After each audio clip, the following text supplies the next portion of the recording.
Before you close your eyes tonight, I want you to know, you are not alone in what you are carrying. Whatever has followed you into this quiet hour, whatever worry has made a home in the corners of your chest, whatever heaviness has wrapped itself around your shoulders like a coat you never chose to wear, you are not alone in it. What you are about to hear is not just a story. It is a journey.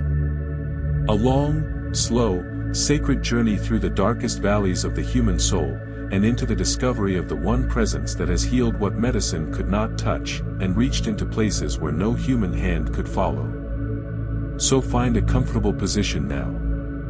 Let your body settle into the surface beneath you. Feel the weight of your limbs becoming soft and heavy, like warm sand slowly spreading across a still shore. Let your shoulders drop away from your ears. Let your jaw unclench. Let your breath come without effort. Stay with me until the very end, because what waits at chapter 12 may be the very thing your heart has been quietly searching for all along. Her name was Miriam, though she could have been anyone. She could have been you. She could have been the woman in the apartment above yours, the man who sits silently at the back of every room, the teenager who answers, "I'm fine," with such practiced ease that even she has begun to believe it. She was, in every visible way, a woman who had things together. She had a home that smelled of candles and clean linen. She had friends who loved her, though she rarely let them near enough to see her clearly. She had a career that filled her days with purpose, or something that looked enough like purpose that she had stopped questioning the difference. But there was a weight. It had no name, not at first. It was not dramatic, the way people imagine suffering to be dramatic, arriving with thunder and ceremony and tears that make sense to observers. No. It came the way fog comes to a harbor town, slowly, quietly, without announcement. One morning she woke and the light through the curtains seemed dimmer than it had been the day before. She told herself it was the season. One evening she sat at a dinner table surrounded by laughter and felt herself on the other side of a pane of glass, watching people she loved and feeling nothing she could explain. Inhale slowly, hold for a moment, and exhale, releasing any tension in your chest. The weight first made itself known through small absences. The pleasure she used to find in her morning coffee, that first, sacred sip of warmth before the world demanded anything of her, had quietly departed, leaving only the mechanical motion of hand to cup to lips. The songs she had once loved, songs that used to move through her like rivers, now played somewhere in the background of a life she was observing rather than living. She noticed the absence of joy long before she thought to call it what it was. At night was when it grew loudest. 3 o'clock in the morning had become a familiar enemy, a dark, wordless hour when the mind, freed from the merciful distraction of daylight and duty, turned its full and relentless attention inward. Thoughts would come then, not in the orderly procession that daytime thinking allows, but in great crashing waves, one after another, overlapping, undoing each other, building into a roar she could not silence. Worries about things already past. Dread about things yet to come. A nameless grief for a version of herself she could no longer quite locate. Breathe in gently, and breathe out slowly, you are safe in this moment. She had become very skilled at performing the shape of her life without inhabiting it. At work she was competent, even excellent. She met deadlines, returned messages, smiled at the right moments in the right proportion. At social gatherings she was warm and present enough that no one thought to look deeper. And that was the particular cruelty of the weight she carried. It allowed her to function even as it consumed her, like a fire that burns on the inside of the walls, invisible until the whole structure is gone. She did not tell anyone. How do you begin to describe a heaviness that has no wound to point to? How do you explain to someone whose love for you is real and generous that you are drowning in plain sight, on dry land, in a life that looks, from the outside, entirely fine? There was a particular shame in it, though she had not yet named that either. The shame of being broken in a way that left no visible mark, of suffering in a way that could too easily be dismissed as ingratitude, as weakness, as a failure to simply choose to feel better. Inhale deeply, and exhale fully, let the weight of the day soften with every breath. Some mornings she would stand in the shower and press her back against the cold tile and let the hot water pour over her, and she would stay there longer than was reasonable, because the steam and the sound and the warmth were the closest things she had found to comfort. Those minutes were a temporary mercy. Then the water would cool, and the world would reassert itself, and she would dry her face and walk back out into the performance. The weight had no name. But it was growing. And somewhere in the growing of it, beneath the surface of all she could not yet say, something in her, some small, stubborn, luminous thing, was quietly waiting for the moment she would finally turn toward it. That moment had not yet come. But it was coming. And in the space between where she was and where she would one day stand, the story of her healing had already begun to write itself, in the invisible ink of grace. She did not know it yet. But the weight was not her destination. It was the road. It began with the small withdrawals. The phone calls she did not return. The invitations she declined with reasons that were almost true, almost. She was tired, she would say. Busy, she would say. She would try to make it next time. Next time came and went and she did not make it, and the guilt of that sat on top of the original weight like a second stone, and so she withdrew further still, to avoid the guilt of future failing. The world, in response, grew quieter. Or perhaps she grew quieter within it, it was difficult to say which had retreated first. What she knew was that the silences were growing longer, and she was becoming more comfortable inside them than she was with the effort of people. People required energy she did not have. They required the performance of being fine, and she was so exhausted by the performance, so bone-tired of the daily theater of okayness, that even the people she loved most had begun to feel like demands she could not meet. Breathe in slowly, and breathe out, let your body grow a little heavier, a little softer. Her apartment became her harbor and her prison simultaneously. She decorated it with the care of someone who still believed in beauty, still needed beautiful things even when she could not feel them. There were books she read only the first pages of. There was a journal she opened and closed without writing. There were plants on the windowsill that she watered mechanically, because they were living things depending on her, and that small, daily act of keeping something alive felt like the thinnest thread connecting her to the person she used to be.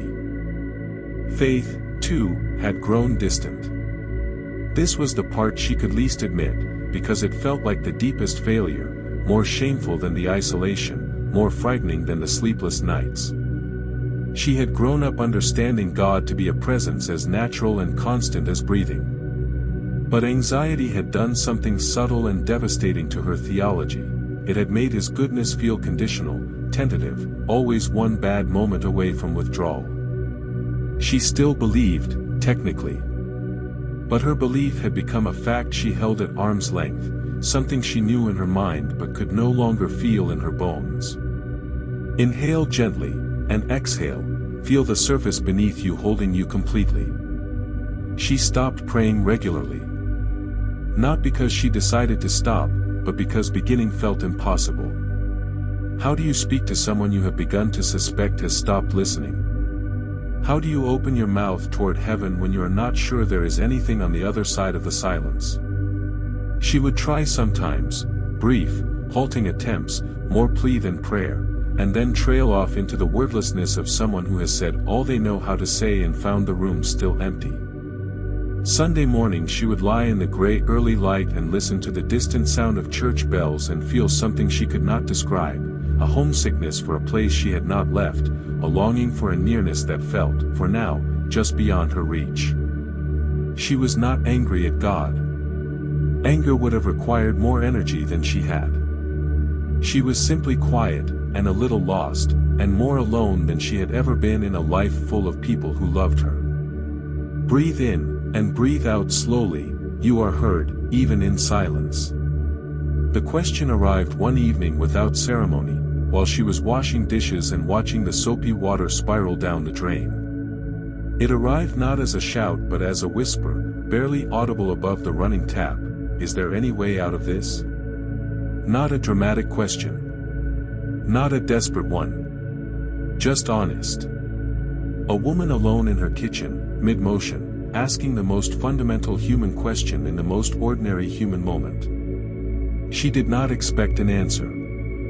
But asking it, even into the silence of an empty apartment, was the first honest thing she had done in months. She turned off the tap. She dried her hands. She stood in the quiet kitchen for a long moment, and the question hung in the air around her, unanswered, but no longer unasked. Something about saying it, even without words, even only in the wordless interior language of the heart, had shifted something imperceptibly. A door she had not known was closed had turned, just barely, on its hinge. The world was still silent. But silence, she was beginning to discover, is not the same thing as empty. She began, as most people begin, by trying the things that made sense. She was a practical woman in most areas of her life, and she applied that practicality to her suffering with the same systematic care she gave to everything else. She researched. She made appointments. She sat in chairs across from professionals who asked her to describe what she was feeling and listened with attentive, compassionate faces while she tried. Therapy helped, in the way that a good map helps when you are lost. It gave her language for the terrain, names for the peaks and valleys she had been navigating blindly. She learned about cognitive distortions and nervous system regulation. She learned that anxiety is the body's alarm system misfiring, sending urgent signals about threats that exist only in the architecture of the mind. She learned a great deal about herself. And yet, even as her vocabulary for her suffering grew more sophisticated, the suffering itself seemed to run deeper than the words could reach. Inhale slowly, and exhale, allow your thoughts to drift gently, like clouds passing. She tried medication. She is not ashamed of this. She does not want you to be ashamed of it either, if you have tried it too. The medication smoothed certain jagged edges. The 3 o'clock avalanches became slightly less catastrophic. She could function with greater consistency. There was mercy in that, a real and practical mercy, and she was grateful for it even as she recognized it was not the whole answer. There was still a room inside her that the medication could not enter. A depth at which the chemistry of the mind is not the whole story of the soul. She tried busyness. This, she was very good at. She filled her calendar until it could hold no more, projects and obligations and social engagements and fitness classes and volunteer commitments, constructing a life so dense with activity that there was no room left for the silence in which she might have to hear herself. It worked, brilliantly, for a season. The anxiety had nowhere to land when every surface was occupied. But busyness is a debt that comes due. Eventually the calendar cleared, as calendars always do, and she would return home to an apartment that was very quiet and a self she had successfully avoided for weeks and find that everything she had outrun had simply been waiting. Breathe in deeply, and breathe out, releasing the muscles across your shoulders and down your arms. She tried relationships, leaning harder into the ones she had, reaching for new ones. For a time, the warmth of human nearness was medicine enough. There is something extraordinarily healing about being truly seen by another person, about the miracle of mutual recognition between souls. She treasured those moments. She depended on them, perhaps too heavily, and she sensed the strain of that dependence even as she could not stop herself from reaching. Other people could not carry what she was carrying. They were not built to. They were human, which is to say beautiful and limited and unable, in the end, to follow her into the rooms of herself where the real ache lived. She tried gratitude practices and meditation apps and aromatherapy and dietary changes. She ran until her lungs burned and her thoughts quieted, temporarily.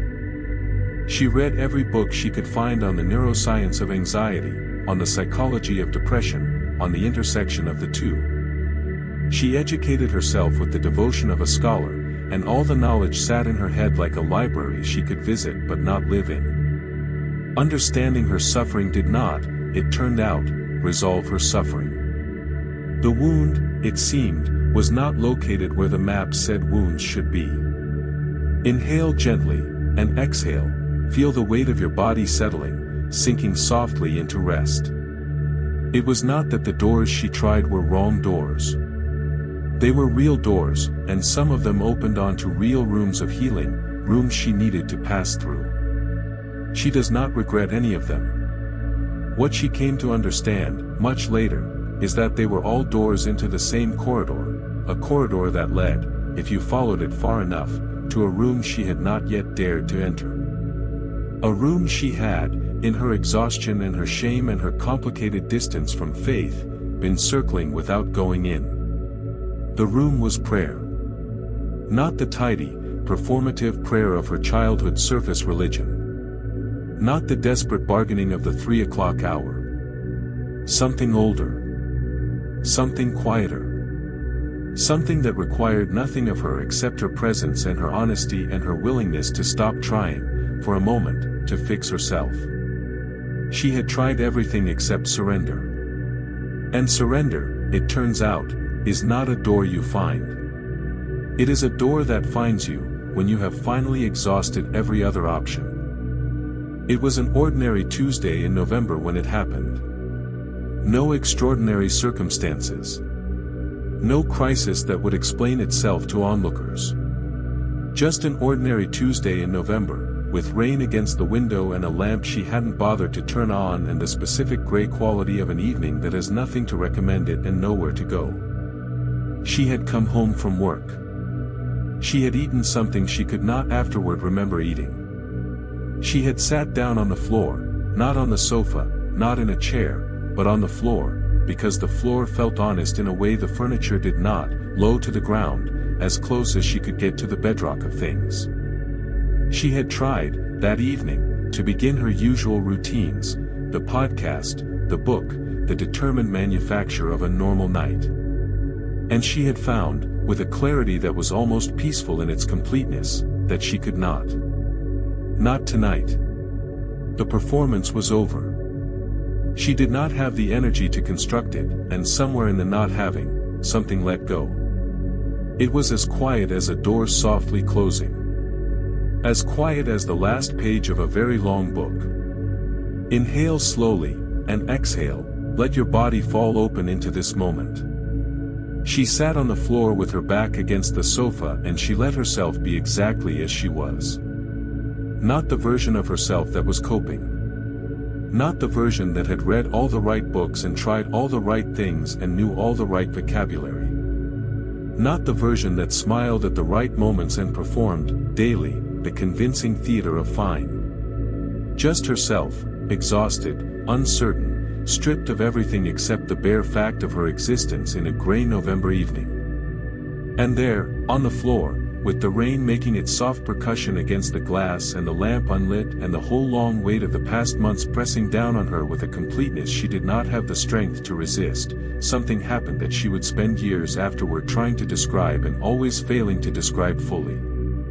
She stopped fighting. Breathe in, and breathe out slowly, you do not have to fight tonight. Simply breathe. She did not compose a prayer. She did not search for the correct theological language or the most earnest phrasing. She did not even close her eyes. She simply said, in the broken interior language of a soul that has run out of every other option, something that amounted to this: I cannot do this anymore. I do not know how to fix this. I am so tired. And I am here. That was all. No formal address. No closing. No amen. Just the honest admission of a woman at the end of her own resources, offered into the silence with nothing to dress it up. The silence that followed was unlike the silences she had been drowning in for months. Those had been empty silences, the silence of absence, of distance, of a God who felt like a story told about a country she had never visited. This silence was full. She could not have explained the difference, not in any way that would have satisfied a skeptic. But she felt it, the way you feel the difference between an empty room and a room in which someone is standing very still. The quality of the air. The texture of the quiet. Something was present. Inhale gently, and exhale, feel the warmth spreading through your chest, your hands, your feet. She sat there for a long time. The rain continued. The lamp stayed unlit. She did not move. And the something that was present did not move either, but it deepened, thickened, like warm light through a winter window, like the smell of bread in a cold morning kitchen, like the hand of someone who loves you, resting on your shoulder without requiring you to speak. She did not feel fixed. She did not feel healed. She did not feel the clean, dramatic resolution of a breakthrough moment. She felt, instead, something smaller and more durable than all of those. She felt accompanied. Like the long walk that had felt so utterly solitary had, without her noticing, gathered another traveler. Like the room she had been alone in had always had a door she simply hadn't found, and now, without ceremony or announcement, it had opened. She stayed on the floor until the rain eased. Then she got up slowly, like someone waking from a long sleep, and she turned on the lamp, and the light was warmer than she remembered light being, and she thought, very quietly, oh. She had not been abandoned. She had been waited for. And now, without knowing fully what came next, she had finally arrived at the beginning. The days that followed were not the days of sudden, luminous transformation that she might once have imagined healing to look like. They were quieter than that. More subtle. More like the gradual, barely perceptible lengthening of days in early spring. You do not notice the light returning until one afternoon you realize that it is 5 o'clock and still bright, and something in you exhales that has been held since winter. She began to pay attention differently. This was the first change, not a change in her circumstances or in the biochemistry of her suffering, but a change in the direction of her attention. Where before she had been turned almost entirely inward, caught in the recursive loop of a mind examining its own distress, now she began, tentatively, imperfectly, to turn outward. To notice. To let the world make its ordinary impressions on her again. Breathe in slowly, and exhale, notice the gentle rise and fall of your own breathing. She noticed, one morning, the way the early sun came through the kitchen window at a low winter angle and turned the steam from her coffee into something briefly golden. She stood and watched it for a full minute, the small theater of light and vapor, there and gone, and felt something shift in her chest that was not quite joy but was the precursor of joy, the soil in which joy might eventually grow. She did not tell anyone. It was too small a thing to survive being spoken. But she held it, privately, the way you hold a match in cupped hands against the wind. Encounters began to happen. She had always believed, in the abstract, that God speaks, through scripture, through the counsel of trusted voices, through the small, inexplicable alignments that contemplatives have always called providence. Now she began to experience this not as a doctrine but as a daily reality.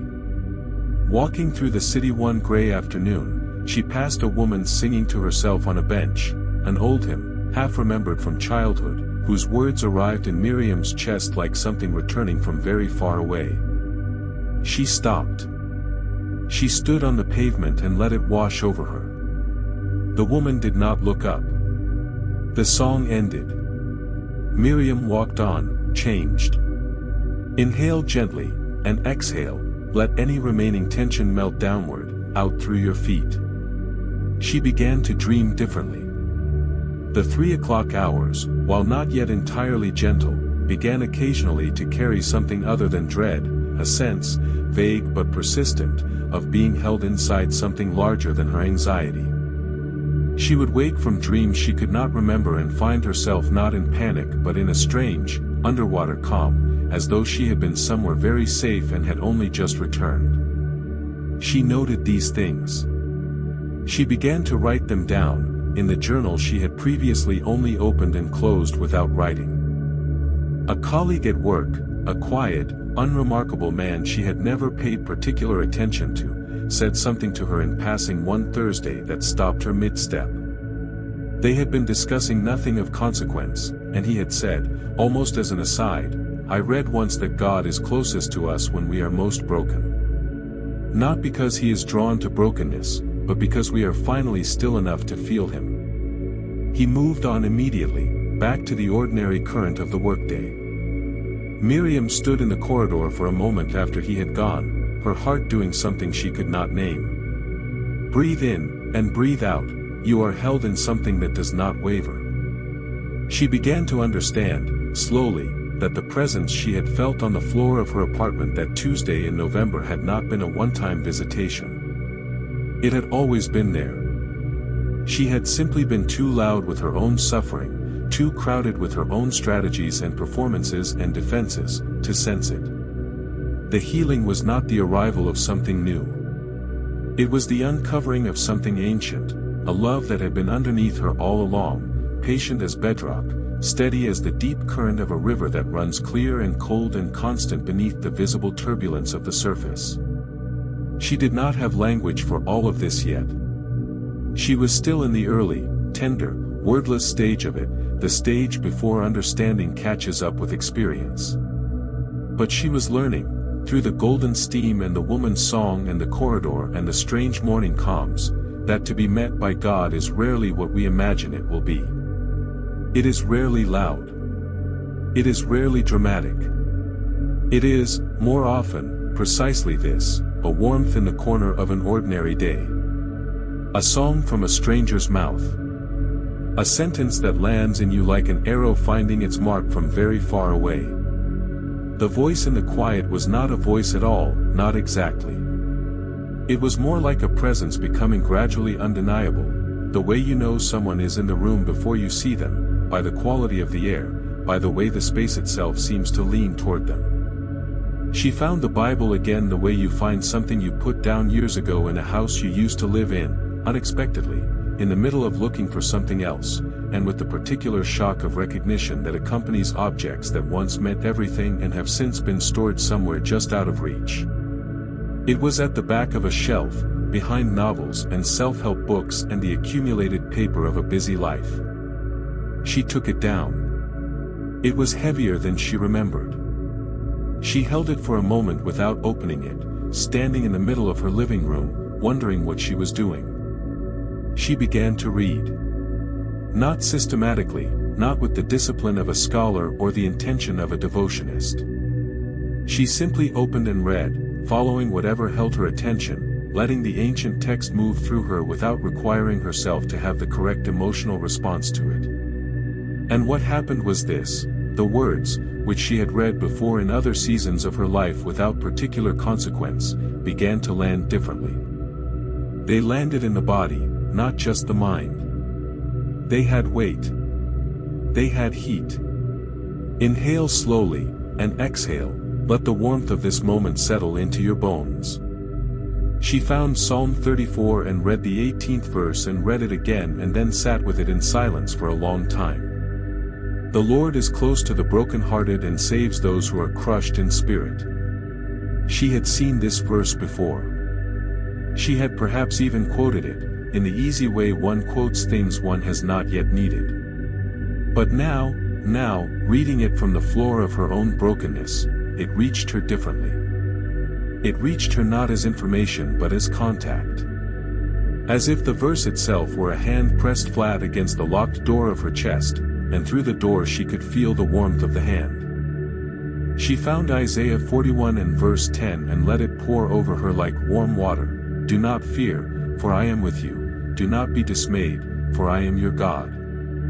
I will strengthen you and help you. I will uphold you with my righteous right hand. The word uphold stopped her. Not carry. Not drag. Not rescue at the last moment.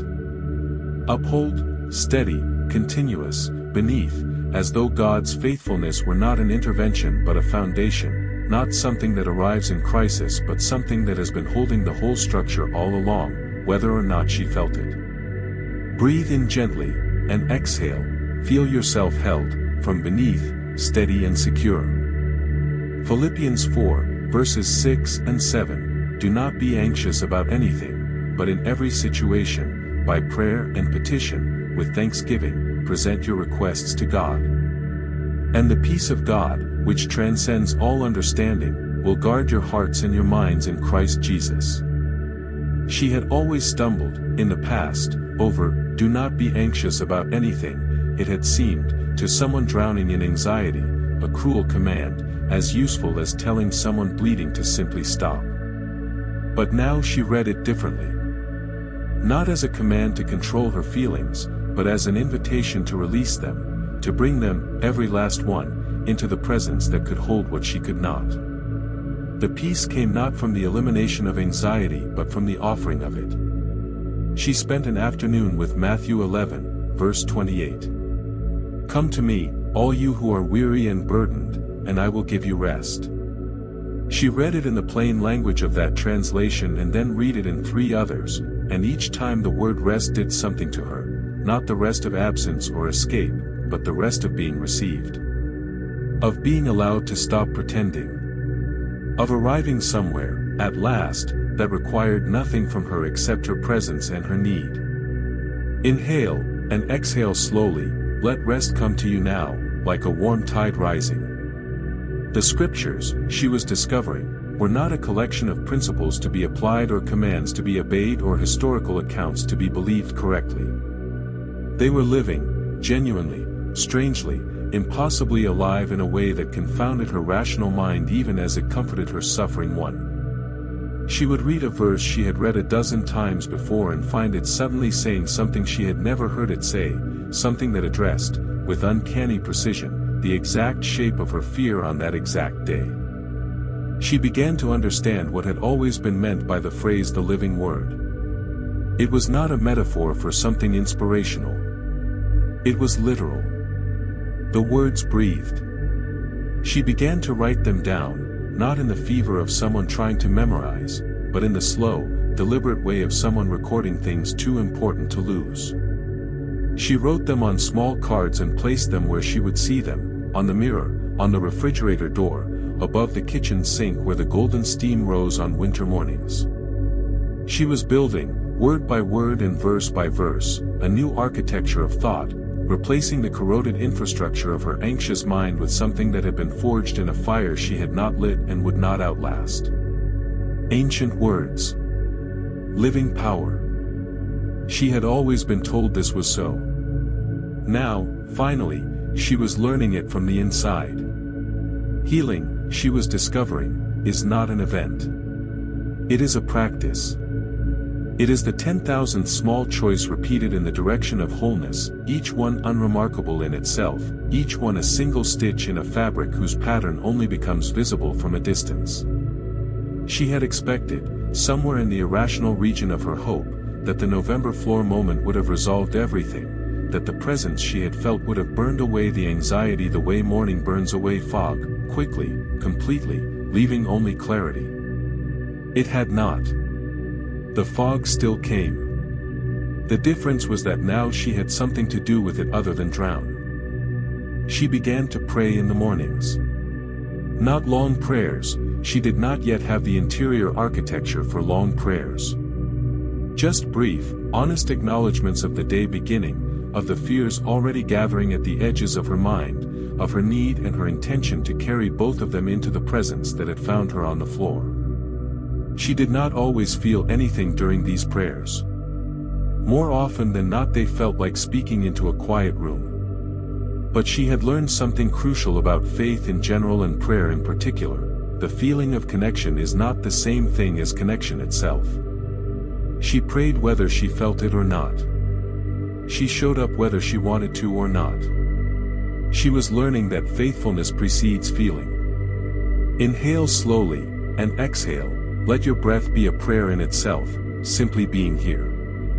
She began replacing thoughts. This was the hardest and most important work of the season. The anxious mind is a highly skilled storyteller. It constructs narratives of catastrophe with the fluency of a novelist and the conviction of an eyewitness. She had spent years being an uncritical audience to its productions, accepting its stories as reporting when they were, in fact, fiction. Now she began to interrupt. When the familiar cascade began, the terrible what-ifs, the excavation of every past failure, the projection of disaster onto every unwritten future, she would stop. Breathe. And then, with the deliberateness of someone replacing a damaged beam with a sound one, substitute a truth. Not a platitude. Not a forced positivity. A real truth, one she had found in the scripture, or in the testimony of her own experience, or in the quiet certainty of the presence she was growing accustomed to carrying with her through her days. I am not alone. I have survived this before. I am held by something that does not shift with my moods. These were not incantations. They were corrections. The mind, she was learning, is trainable, even a mind as practiced at fear as hers had become. Breathe in gently, and exhale, you are here. You are held. You are not alone. Sleep began to return. This was the mercy she had not expected to arrive so soon or so quietly. One evening she lay down and the 3 o'clock avalanche simply did not come, or rather, it came and she met it differently, and what had previously cascaded for hours resolved, that night, in 40 minutes of prayer and the slow, deliberate repetition of true things, and then she slept. She woke in the morning not fully rested but better than she had been, and better, she was learning, was a gift worth receiving with both hands. Appetite returned, not just for food, though that too, but for things. For the world, in its ordinary, available beauty. One Saturday morning she walked to the market and found herself standing among the winter vegetables with something dangerously close to delight, the deep red of the beets, the dusty gray-green of the leeks, the improbable orange of the squash sitting in their bins like small suns. She stood there perhaps longer than the other shoppers found comfortable. She did not care. She was practicing wonder, and wonder, she was finding, is a muscle that strengthens with use. Inhale deeply, and exhale fully, breathe in beauty. Breathe out fear. She began, tentatively, to move her body again. Not the punishing, self-medicating runs of her darker months, the desperate motion designed to outpace her own thoughts, but gentler movements. Walks in the early evening when the light was low and golden and the streets were quiet. Stretching in the morning before prayer. Occasionally dancing, alone in her kitchen, to songs that had once meant something and were beginning to mean something again. The body, she was discovering, is not separate from the soul. What happens in the body happens in the spirit too. Movement was a form of trust. I am inhabiting this life again. I am present in this form. I am here. The small joys multiplied slowly, the way snowdrops multiply, 1, and then 3, and then suddenly, impossibly, a whole drift of white across the gray floor of February. She noticed them. She collected them in her journal and in the private treasury of her attention. The right song at the right moment. A letter from a friend. The smell of rain on warm pavements. The satisfaction of a task completed, a meal well cooked, a plant that had survived and was adding a new bright leaf. She was learning to receive them without immediately worrying that they would be taken away. She was learning to breathe again. Slowly. Imperfectly. With the particular gratitude of someone who has been, for a long time, underwater. She would be dishonest with you if she pretended that the journey from there became only upward, a clean, ascending line toward a horizon of permanent peace.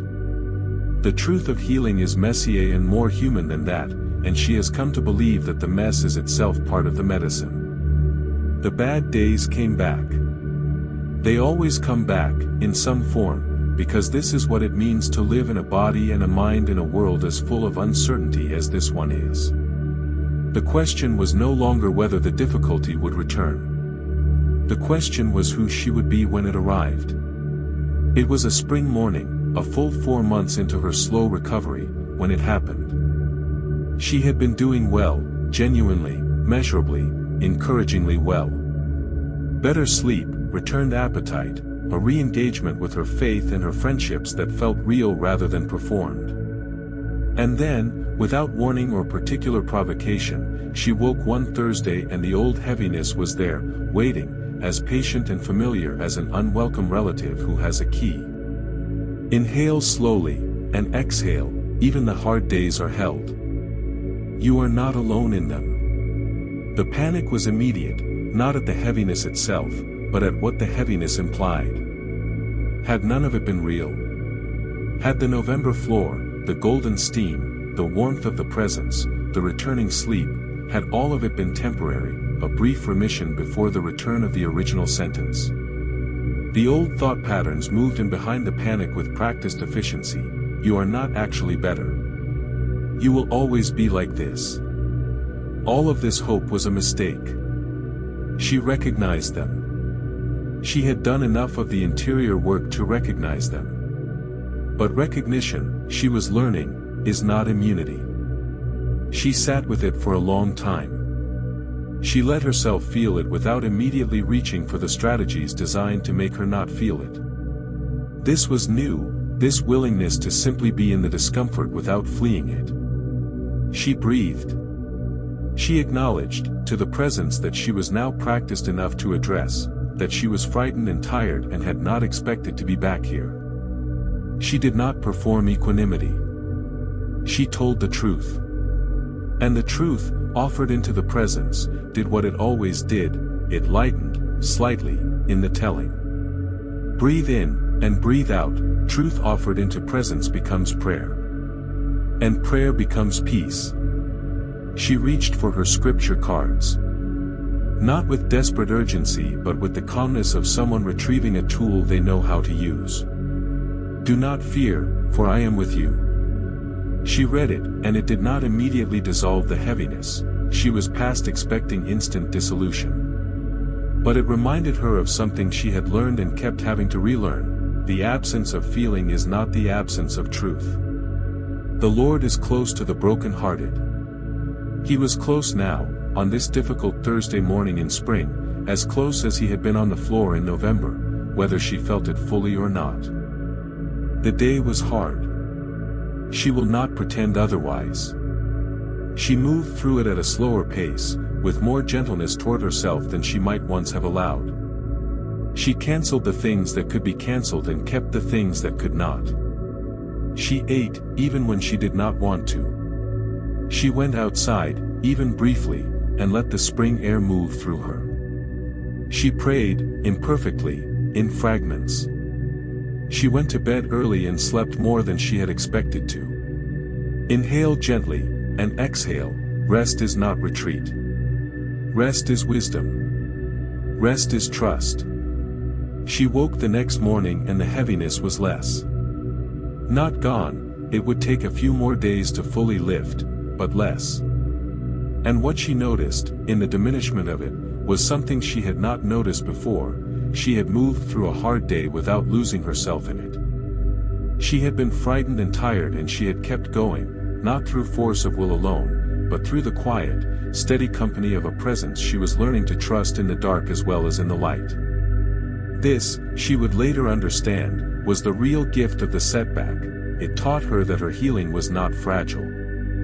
She had been so afraid, in the early months, that one bad day would undo all the good ones, that the structure she was building was made of something as provisional as hope and therefore as easily demolished. But she had now walked through a hard day and come out the other side, changed not by the difficulty but by how she had carried it. The battle had come back. She had fought it differently.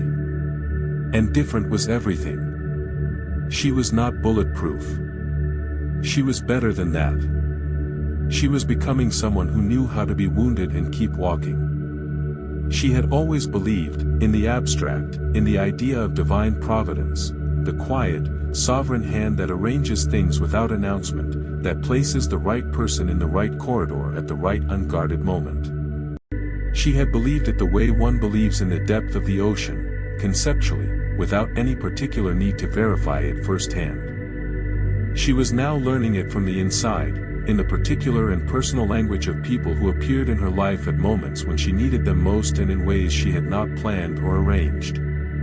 The first was Margaret, a woman 20 years her senior who attended the same church Miriam had quietly returned to in January, going initially alone and sitting at the back and leaving quickly, like a visitor who has not yet decided whether to stay.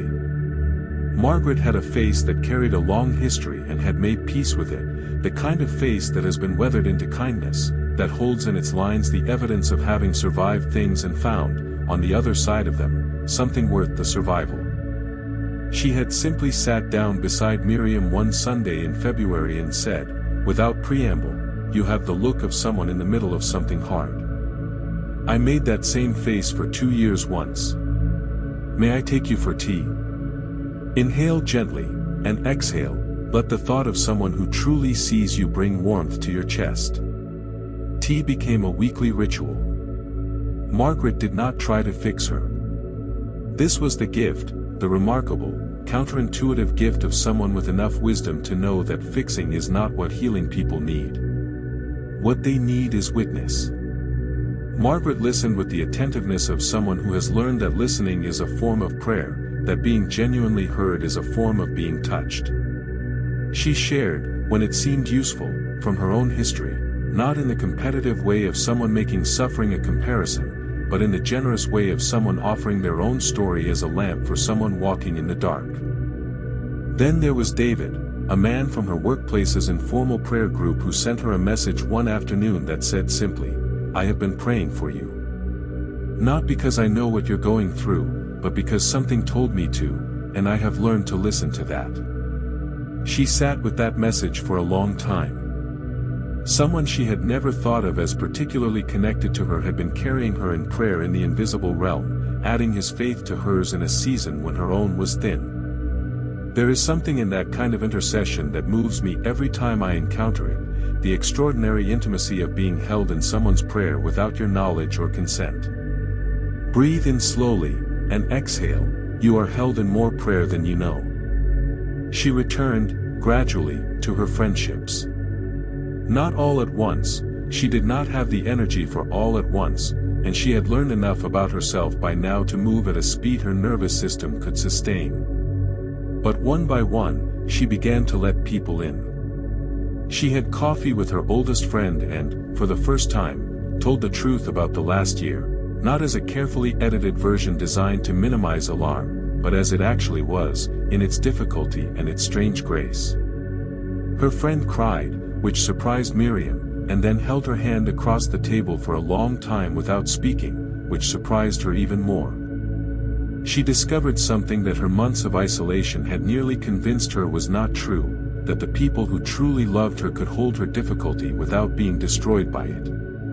She had been protecting them from the weight of her, without their knowledge, for so long, convinced that her full truth was too much, that if they knew they would turn away. They did not turn away. They leaned in. And in the leaning, something in her that had been braced for abandonment for as long as she could remember began, very slowly, to unclench. Inhale, and exhale, let something that has been braced inside you begin, gently, to soften. She began to understand community not as a social arrangement but as a spiritual one, not simply people who happen to be in proximity to each other, but a living body through which the presence moves, using ordinary human warmth and ordinary human words as the vehicle of an extraordinary divine nearness. Margaret was God's nearness given a face that had survived things. David's prayer was God's faithfulness operating through the intercession of another soul.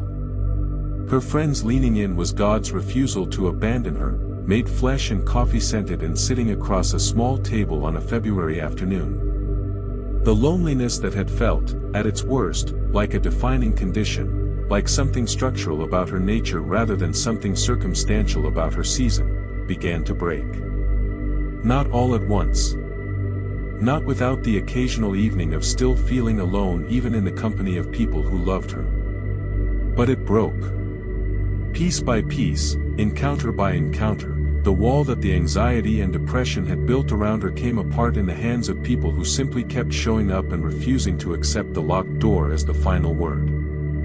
She had thought she needed to heal before she could let people close. She was learning, instead, that letting people close was part of how healing happened. She had always understood worship as something you brought to God, an offering composed of feeling, of gratitude, of the overflow of a heart moved by goodness. She had, therefore, spent the worst months of her suffering feeling entirely disqualified from it, certain that the absence of feeling made the offering counterfeit. You could not give what you did not have. And she had not had it, not the lightness, not the clarity, not the movement in the chest that she associated with genuine worship. And so she had not tried.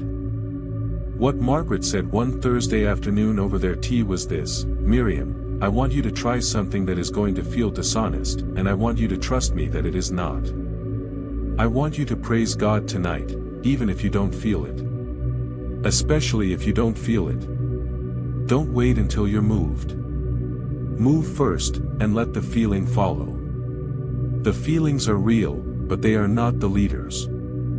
Praise is not a report of your emotional state. It is an act of your will. Do it like medicine. Do it whether you want to or not." She paused, and then added, with the small, exact smile of someone who has learned this the hard way, "It works. I promise it works. Inhale slowly, and exhale, let your breath itself become an act of offering." That evening, alone in her apartment, Miriam tried. She felt self-conscious. She felt hollow. She felt precisely the absence of whatever it was she thought worship was supposed to feel like. She said it anyway, quietly, without music, without anyone to perform for. "Thank you. For the November floor. For Margaret. For the golden steam. For the scriptures that landed in the body. For the sleep that had come back. For the beats at the market. For the small, accumulated evidence of a grace she had not earned and could not explain." She said it all out loud, haltingly, into the quiet of the apartment. Something happened. It was gradual, like a room warming up, not the sudden crack of heat from a fire lit but the slow, accumulative warmth of a radiator doing its long, patient work. The hollowness began to fill. Not with dramatic emotion, not with the tears and the trembling she had sometimes witnessed in others and privately envied. With something quieter and more durable, a settledness. A rightness. As though something that had been out of alignment had shifted, very slightly, into its correct position. Breathe in, and breathe out slowly, settle into the rightness of simply being here. She began to understand what she would later learn was also described in the language of neuroscience, that gratitude and praise, practiced consistently and with intention, actually change the brain. They shift activity away from the amygdala, the seat of the fear response, and toward the prefrontal cortex, where perspective and regulation live. They interrupt the ruminative loops of the anxious mind by redirecting attention toward evidence of goodness. They are not wishful thinking. They are neurological facts, and they have been practiced by every wisdom tradition in human history because they work, in the body as well as in the spirit. But the science was not what moved her most. What moved her most was the discovery of what praise does to the soul when the soul is most afraid. It reminds it of what is true when the feelings are loudest. It says, into the middle of the fear, there is more to the story than this. Not bypassing the difficulty. Not performing a false cheerfulness that denies the darkness. But insisting, from within the darkness, on the reality of the light, the way a candle is most clearly itself in the darkest room. Inhale gently, and exhale, even in darkness, there is a light that cannot be extinguished. The breakthrough, when it finally came, arrived in the middle of a Sunday service in late March. The congregation was singing, an old song, simple as rain, about the faithfulness of God, and Miriam was singing with them, not swept up, not particularly moved, just faithfully present, just doing the thing Margaret had told her to do. And then, mid-phrase, something opened. She could not afterward describe it better than that, something opened, in the center of her chest, like a window in a room that had been sealed all winter. The cold, fresh air of something real rushed through it. And she wept, not in the way of sadness, but in the way of someone who has been holding something very tightly for a very long time and has finally been told they can put it down. She stood in the middle of the congregation with tears running down her face and her hands open at her sides, and she felt, for the first time in longer than she could calculate, entirely free. Not healed of everything. Not arrived at the end of the journey. But free, light in a way that the weight had made her forget was possible, wide open in a way that the walls had made her forget she had ever been. Praise had not changed her circumstances. It had changed her. And that, she was beginning to understand, was the greater miracle. It was summer now, golden, generous, long evening summer, and she was sitting on the fire escape of her apartment watching the street below in the particular slow light of 7 o'clock, when she first noticed how different she was from the woman who had sat on the floor of this same apartment in November. She noticed it the way you notice the season has changed, not in a single dramatic moment, but in the accumulation of small evidence that eventually becomes undeniable.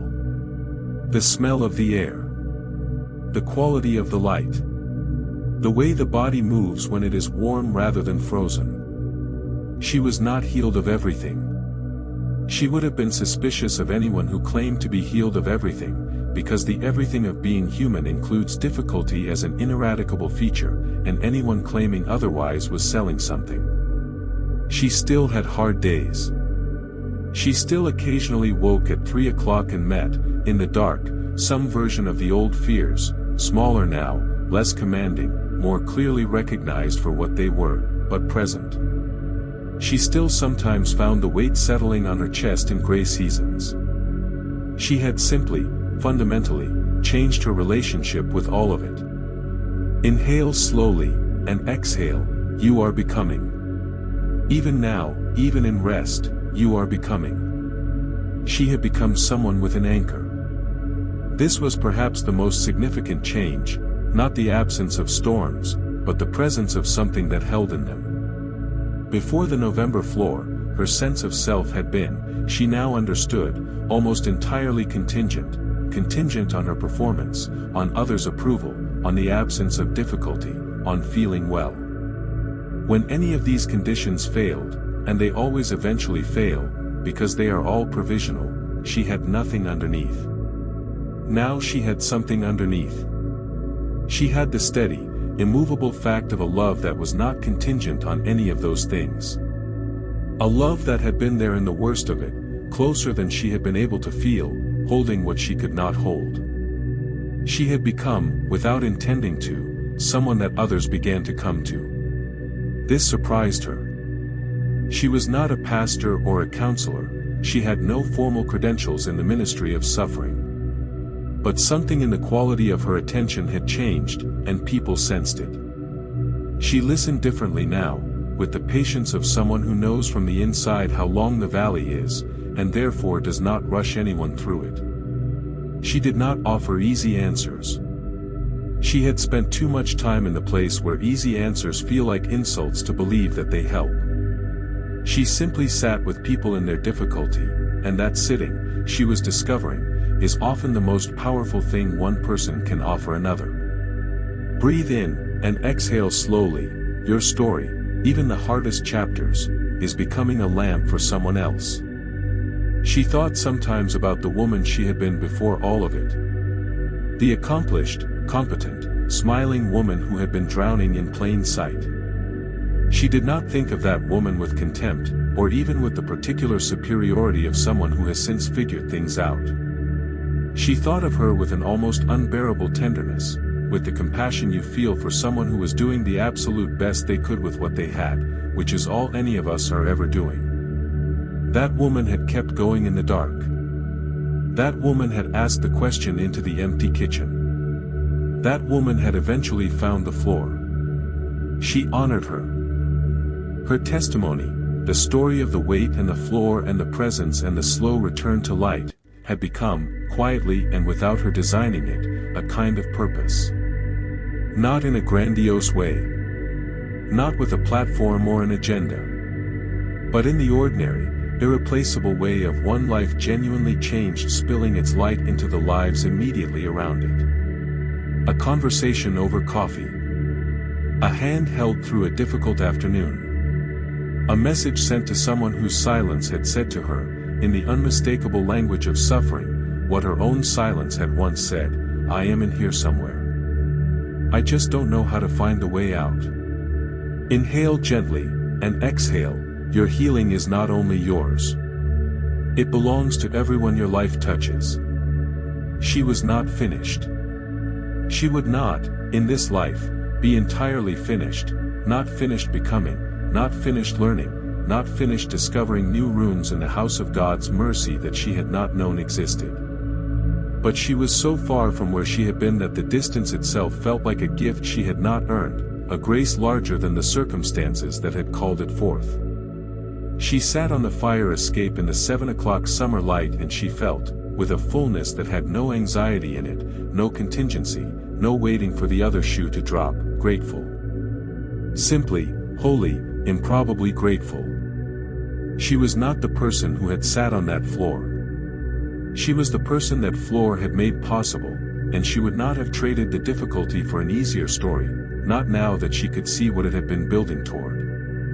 There is a particular kind of clarity that only arrives in retrospect, a clarity that cannot be rushed, that will not come until you have traveled far enough from the darkest part of the valley to look back and see its whole geography.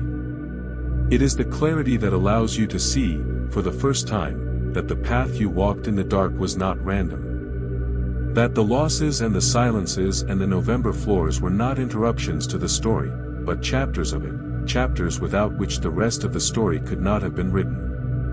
She was in her apartment on a winter evening, a year, almost to the day, from the evening she had sat on the floor in the dark. She had lit the lamp this time, and there was music playing softly, and a mug of tea steaming on the table beside her, and the sense of the presence that was now as familiar to her as her own name. She was thinking about that night. About the woman on the floor. About the silence that had turned out to be full rather than empty. And she was thinking about something she had read recently, a theologian whose name she had already forgotten, who had written this: God does not always prevent our darkness. But He is always in it with us. Inhale slowly, and exhale. Wherever you are in the story, you are not there alone. She understood, sitting with her mug of tea in the lamplight, that the presence had not arrived on the floor in November. She had simply, on the floor in November, become still enough to feel what had always been there. Through every sleepless 3 o'clock. Through every performance of okayness.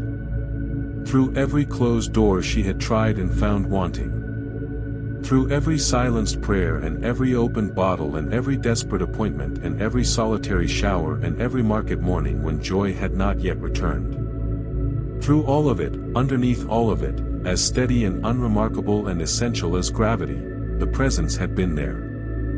This was the thing she had not been able to know at the beginning, the thing that cannot be taught but only discovered, that no map of the territory can adequately convey, that the darkness she had passed through had not been a place from which God was absent.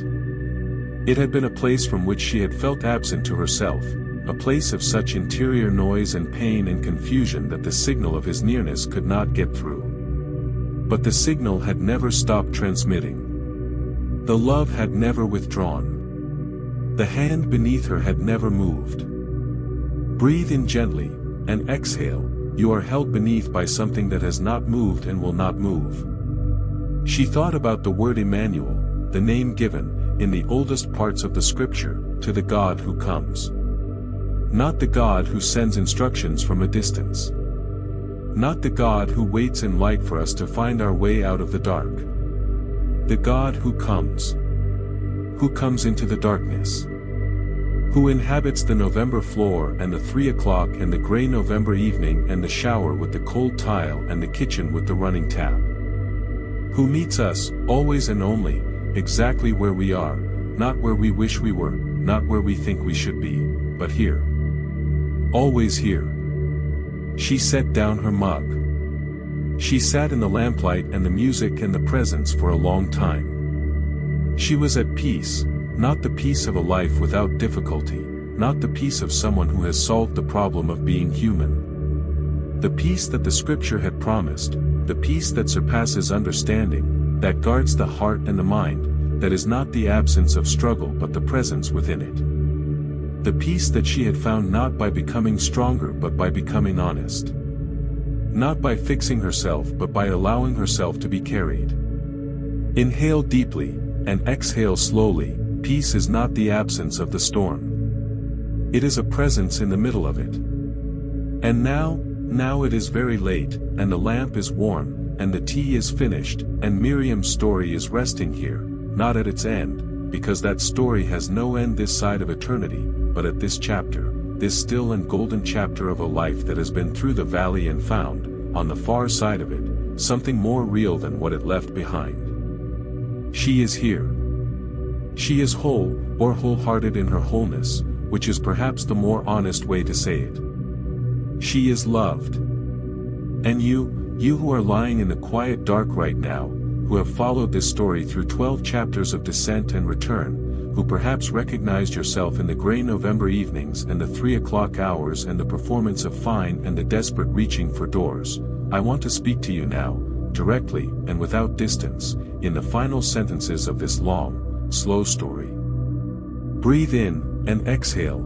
This is for you. All of it has been for you. You are not alone in what you are carrying. The weight you brought into this night, the anxiety, the depression, the heaviness that has no name, the performance you are so tired of maintaining, it is seen. Not judged. Not dismissed.